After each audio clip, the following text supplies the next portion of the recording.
I mean, first and foremost, I think I'm disappointed in myself. It was obviously a bad play. I know Johnson well, and I just hope he's all right. I hope that doesn't miss any time or anything like that, because I feel terrible about the incident. Obviously did not mean to do it by any means, but it's a bad spot in the ice and something that I shouldn't be doing. When a game is being played as quickly as it is against these players, it's big and fast. How do you make the decision that you would have liked to have made looking back on it? Yeah, looking back on it, I don't push him. I mean, he's a big guy. He skates really well. I was just trying to get a piece of him before he cut up the ice, and he kind of unfortunately lost possession right as I was pushing him, and then he kind of, as he stumbles, I push him into the boards. But I mean, it's no excuse. It was unfortunate timing, but it was also a bad play by me, and I just hope he's all right. Obviously, I'm close friends with him and don't mean to hurt him by any means or put him in a vulnerable position like that. Your feeling in the moment made worse by the fact you do know him? Not that you want to hurt anyone, of course. I think that the feeling in the moment is you just feel bad. You don't want to see someone fall into the boards like that, and then after the fact, when it's someone that you know and you're close with, I think it doesn't make it worse. Or maybe it worked. You always feel bad, but I think it does make it a little worse. Yeah, I think it'll be a very productive couple days, and today was really good, and some more teaching points and some adjustments that we're making, and just getting a feel for his coaching style and the way he goes about things, and even just how we go about our daily schedule and how the day is approached. So just get more comfortable with that, and having back-to-back days, I think, should help a lot. It's only been 2 games in 5 days. What stood out about his style so far? Well, I think just his personality is just a really good, calm demeanor, and just kind of says it how it is and gives us good direction in how we want to play the next shift, the next period, or in the obviously you said just a couple games, but in the next game, and what we want to work on and get better at. And so I think just giving us a real good sense of direction that way. So I think the group's responded well, and we've gotten 2 big wins, and obviously want to build off it. A little bit. I think it's it's good for us.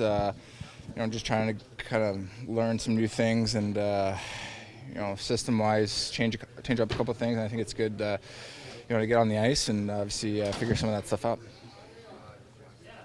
stood out to you about Sheldon in the 5 days you've got it? I mean, he's really passionate. I think he brings a really good energy in the locker room every day, and we've only had him for a couple of days, right? So in the 2 games, it's been good. I think the message that he's just trying to get across is for us to go out there and just play hockey. Obviously, we want to lay down the foundation for the game that we're trying to play, but just go out there, play hockey, cover for one another, just be 5 guys, all working and a constant cycle. So obviously a lot of work to do and trying to change up a couple of things that we want to, but I think these 2 practice days are going to be pretty key for us.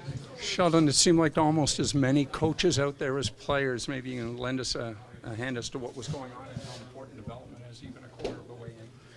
Yeah, well, obviously I come from a background where development is the priority, and while performance, of course, is the priority here, we believe that continuing to develop the players is important. But for me here, obviously, I'm trying to start at stage 1 for what I would like to do and what I'd like to incorporate. And I've had a lot of success with the Marlies in utilizing the resources that we have around us, in particular with the player development staff. They do a terrific job.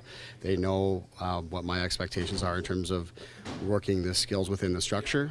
And I just thought it was a great way to introduce some of the concepts we want our players to focus on offensively. Matthews was saying the other night, Sheldon, I got to the first game about using the God-given skills they have, those types of players. How important is it for you for those people to realize those skills they have? Mark, did you get them back from Lander Matthews? Well, that's just it. I mean, we want our players to be thriving and using the skills that they have. Well, certainly there are God-given abilities. There's a lot of work that's been put in by those players to get those skills and refine those skills. So being able to utilize the different coaches and resources that we have here, we think can keep those skills sharp and keep them thriving in that sense. And then, blending it in with the structure that we want to have that can have our guys feeling good. What was your take on Kerfoot's hit on Johnson, and then how will you adjust for these 2 games without him? Yeah, I mean, obviously, looking at it, well, first of all, knowing the type of player Kerfoot is, the fact he's never been suspended before, all those types of things shows he's not that type of player. I think he recognized that he made a mistake in that particular play. And, he's been pretty apologetic and pretty genuine about the whole thing. So the league had their say, and we'll move on.